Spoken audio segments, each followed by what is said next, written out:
Let's go for some advanced words, and these are the words that you're going to consider today. Don't worry, I'll help you pronounce the word better.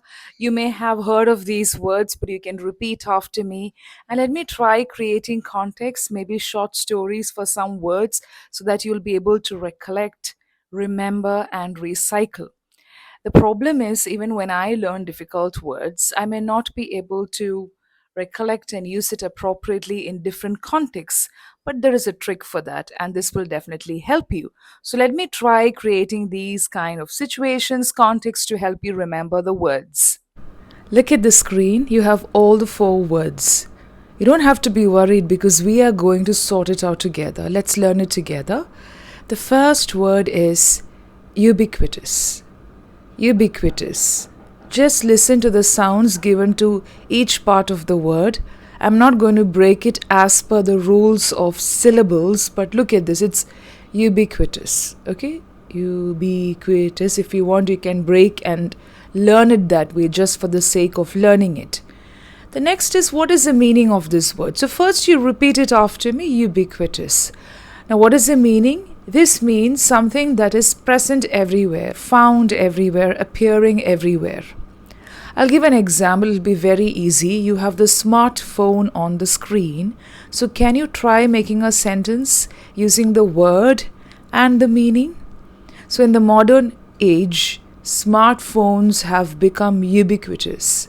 It has become a part of everyday life, including children and adults, even babies, sadly, unfortunately. So, appearing everywhere, present everywhere, you have to explore and find the different contexts where we can use the same meaning. The second one is pragmatic. Pragmatic is doing something in a sensible, realistic, practical way. Okay, so you can make a sentence. I have the word business there. So when you begin some business, it can also be a small scale business, remember that a pragmatic approach to business is more successful than an idealistic one. If you want everything to be perfect, if you want just idealistic things happening, it's not going to work out. You have to make mistakes. There will be some errors. You may come across failures. So, pragmatic, sensible, realistic way of approaching something, practical way. The third word is, just go to the first word, ubiquitous, pragmatic. Don't worry, we're going to use all the four words in the same context. Okay, you have an interesting topic that is really relatable. The third word is ambivalent. Ambivalent means mixed feelings about someone or something. It can also be contradictory feelings, ideas. For example, he has ambivalent feelings towards his father. Mixed feelings, maybe hatred, love, contradictory also. Mixed feelings towards something, someone. And there are people who have got mixed feelings towards smartphones, use of smartphones. So like that, you can check for more context. Ubiquitous, pragmatic, ambivalent. The last one is pernicious. Pernicious means something that's harmful in a gradual, subtle way.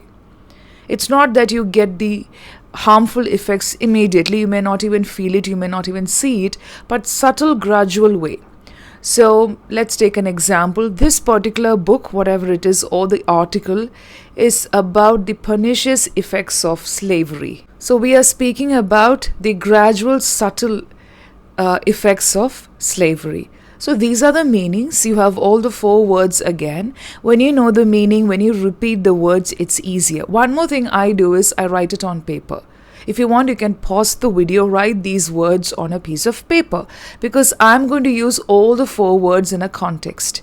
You sit back, relax, and just watch the entire video, where this is also a part to this whole video where I'm going to use all the four words in the same context. Okay, you can make your own story, you can make your own situation. You may not be able to remember the words the second day or the third day, but definitely trust yourself. It has entered your brains, it has registered somewhere if you have been listening attentively. Now that you know the meanings, let's use all the four words in the same context. And the topic is really interesting. It's about the dark reality of the influencer culture. I'm not referring to every influencer here. but I am referring to a culture that rots your brain, that stagnates your ideas, creativity. Of course, influencers are creative, but you have a culture that is demanding attention that can also make you vulnerable to many things outside.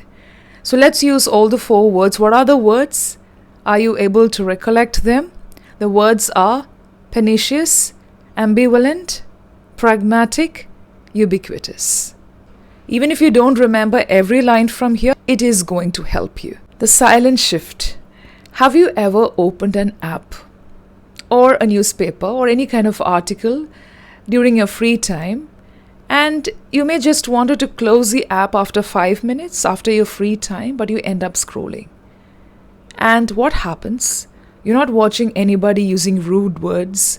You're not watching anyone insulting you, but you're just watching somebody going through their daily routine or using a product that's so beautiful that makes their skin flawless. At least they claim that way. Or maybe they just want to show you their countertop, the kitchen that looks flawless. So that is when you begin thinking. It's not just thinking, because if it's thinking, it's okay. There is a kind of lingering thought, heavy feeling in your chest. Maybe it's not explicit, but a quiet whisper telling you that your house is too messy, your skin is too dull, you don't have some of the things, somewhere that ache is there. This is a modern landscape of social media. You may not feel it explicitly. It's not that you keep complaining. Today we are peeling back the layers on the dark reality of this influencer culture. It transformed from an invitation to buy a product into a subtle daily reminder that you are not quite enough, that you need this product to survive, otherwise you are falling short of something. This is called as the invisible selling machine. How does it work? Think about the traditional advertisements. Just think about it. Maybe the Parle-G, washing powder, Nirma. When you see a TV commercial for a luxury car, you know it's an ad. There is a psychological boundary. You know it's an ad. Okay, wow, good. Spent millions to make that ad and to make that car look good. But influencers break that pattern, break that boundary down. They talk to the camera like they are FaceTiming a best friend. They're talking to a best friend. Of course, some of them are really worth watching and some of them really give information. Again and repeating, I'm not referring to everybody. And here is where true psychological trap lies. They don't even need you to buy what they're advertising or the product to make you feel adequate. Just by broadcasting their highly curated, aesthetically perfect lifestyle, they create a standard that feels attainable, but it's almost impossible to achieve because that's how they present it. It's just a sneak peek into their life, into the rawness, the naturality of their life, where somewhere it aches. And maybe when you do window shopping or when you talk to your friends, it pops up. So it's psychological. I'm not saying that every time you watch somebody, every time you watch an influencer, you feel the same thing. Because they also go through hard times. They also have a lot of targets, deadlines. It's not a bed of roses. Of course, I'm speaking about the influencer culture. Now let's see where we can use these words because that is our target. The presence of these idealized lives has become ubiquitous. It is everywhere. You check your phone when you wake up, during your lunch break, and right before you sleep. Yeah, we all do that. Inevitable. There is no escaping, but constant influx to perfection. Because this exposure is so dramatic, it's constant, it's normalized and elite lifestyle, making your normal, messy human reality feel like a failure by composition. Immediately you feel, oh, what my life is, how my room looks, how's my study table. So the pernicious nature of inadequacy creeps in. A slow transformation happens inside our minds, not immediately. This isn't just harmless entertainment. You may feel I'm just swiping. What's about that? The effect is deeply pernicious. It is a subtle, hidden harm that damages our self-worth over time without us even realizing that it's happening to us. Traditional ads sell the product. It's like when you go to the shop, of course, you feel like buying it. Influencer culture actually sell the deficiency because you feel deficit. Something is not there. I'm falling short of something. They make you feel inadequate through the items they surround themselves with.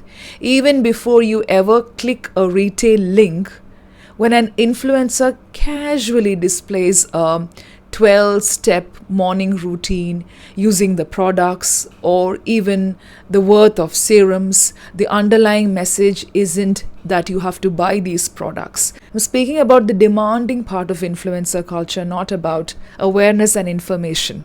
Okay, so it's a pernicious cycle because it exploits our natural human need for belonging and improvement. You start to believe that your anxiety, your relationship issues, whatever problems you had or you're having with your career can be solved only by having this water bottle or only by doing this thing or buying this cream, the supplement. We begin to view our own lives not through our own eyes, but through the lens of a camera, the person who is speaking, and a person who has been filtered to perfection. It's not about the money that they are paid, but it's about the culture that's created. Maybe they are not even realizing it. They are also victim.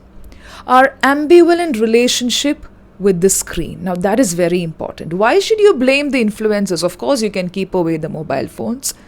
It's your choice. If you watch this thinking, yeah, but still I like watching my favorite influencer creators, don't worry, you can do that. You aren't alone because I also have a list of favorite influencers. In fact, most of us hold a deeply ambivalent relationship with social media.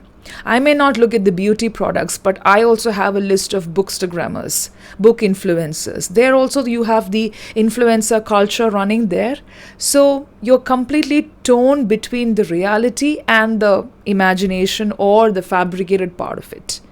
Getting what I'm saying? The entertainment, the genuine inspiration, and the sense of community the creators build. Of course, that connection, the network, it's awesome. It's inspiring. Even on YouTube, we have a community of language learners. It's beautiful. You learn a lot. On the other hand, we hate the anxiety, the comparison trap, and the consumerism it forces down on the lives of many innocent people, children, and adults. Why are we ambivalent? We are ambivalent because we recognize the artifice, the artificiality, yet we create the fantasy. We love it. We know logically that the influencers spent 2 hours setting up the background, or maybe they worked a lot on the lighting to make it look effortless. They would have had a lot of takes, retakes, or maybe they are just professionals. We know the edited out part, the clutters that are kept away, but emotionally, part of us still buys into that dream. We stay hooked because the human brain is wired to mimic, to aspire, and sometimes imitate. We want the peace they seem to possess. So what happens? We tolerate the emotional negative aspect. Whatever we know is tolerated. You know it's just happening like that, but you just tolerate because you long for it. You just tolerate your mental health just to stay plugged in because you want entertainment. Maybe you're tired. So taking a pragmatic approach is very important. What is a pragmatic approach? What is a practical step? It's not shutting down the screen completely and staying away. Okay, of course, you should have your boundaries. What is to be done? Throwing our phones into the ocean and living in a cabin in the woods sounds great. Just stay isolated. Now look at this. So throwing the phone into the ocean is not realistic. It's not a pragmatic approach. We need to find a pragmatic solution. We know it already, but we don't do it. Okay? A practical, sensible way of dealing with this reality based on how things actually are rather than how we wish we were or how they are doing things instead of comparison. A pragmatic approach to social media it begins with radical digital boundaries. It means shifting from passive consumption to active curation. We also need to practice looking at content through an editorial lens. When you see a beautifully shot video, aesthetic sense. Treat it like a mini movie. There's a lot of hard work, okay? Not a baseline reality. So you have to remind yourself, this is a business model or this is something created for a particular purpose. It's not life, it's not lifestyle. You close the gap by practicing gratitude for your actual, unedited, messy, chaotic life. The algorithm has hit and it has decided that it needs to feed you. So if this video resonated with you, take a practical step right now. Close the app that is just running simply at the background. Look around the room. And actually, if you feel that you are insufficient when you look at certain creators, if you feel that you're not learning much, if you feel that life is not up to the mark because when you keep watching certain reels, you feel the bedroom is not like that, the kitchen is not like this, you feel that you are insufficient, you feel that you are not up to the standards. I'm not just referring to English. If you learn something from people, again I'm repeating, it's good. If you feel that you're able to take that one step because of a creator, you have been inspired. But do not stay hooked thinking that their land is different.